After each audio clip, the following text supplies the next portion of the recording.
We can hear you without mic, no problem. Yeah. You are good listeners. Thank you.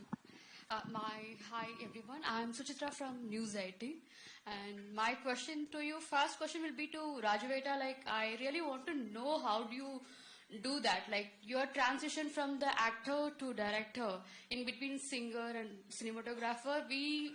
You fill every role in the industry actually. So how it is so seamless, but we know how challenging it is actually. And what was the testing point when it comes to Lucifer Universe, starting from 2018 to till now? What was the testing point, you say? And if I have asked one more question to any one of you can answer. What is the one best thing Malayalam cinema does which any other industry does not have? So I assume the first question is directly at me. Yes, so, yes, yeah. yes. No, I consider myself more than anything a student of cinema. I understand that the primary craft that I practice is acting, and I'm always going to be an actor first.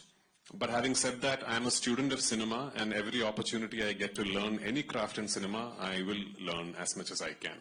So for me, the entire process of filmmaking is a giant collaborative process where different people could be handling different things, same person could be handling multiple things, and I want to know, learn, practice, and exercise as many crafts as I can, because that is how you learn cinema. And forever, I hope I'll continue learning, because it's a wonderful medium, a wonderful form of art, where the more you learn, you realize there is so much more to learn.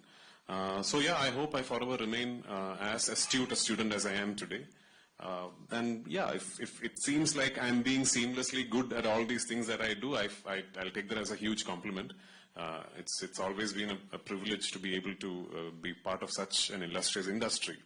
And I'm going to take the liberty of answering your second question as well. What I believe Malayalam cinema does differently from other industries. Since I'm an actor who's had the privilege of working in multiple industries, I do think maybe one takeaway you could, take from Malayalam cinema is the fact that we always do films and cinema with writers and writing as the fulcrum of it. Even Lucifer, even Empuraan, whatever cinema is happening in Malayalam, everything begins with the writer. The writer is who sets a project together. And that is how much power and respect we give our writers. Murali Gopi is the story, screenplay, and dialogue writer of this franchise. And I'm privileged to be able to direct the content that is being written by someone who I believe is one of the finest writers of the country. So maybe that's something other industries can take a leaf out of. Maybe you should start asking yourself, why isn't there a Salim Javed today? Hi. Okay.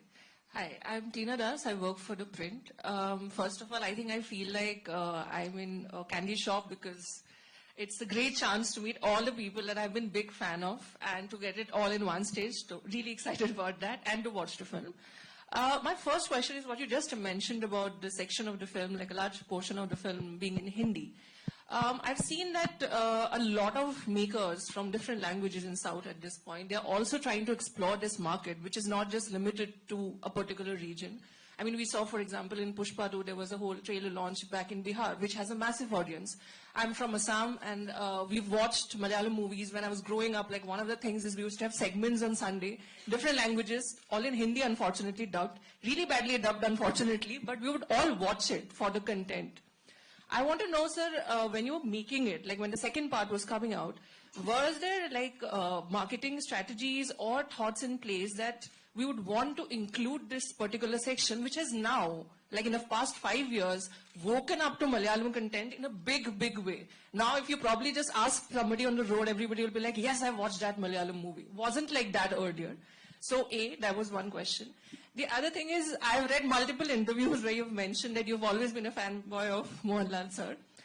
And I, in fact, read one where you said that it's actually harder for him because the fanboy comes out first and the director later.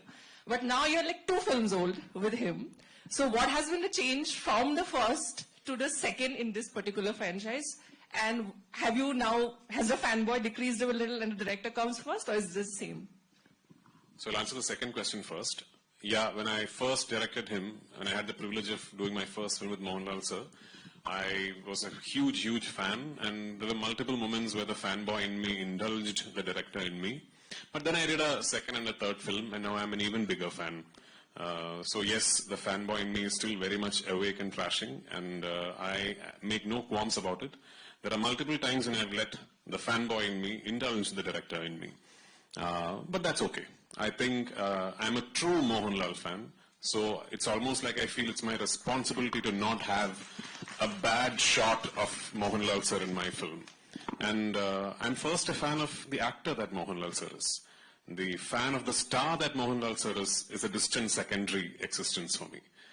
So that way, I think I'll always make sure that in my cinema, I showcase him the way he truly deserves to the best of my capabilities.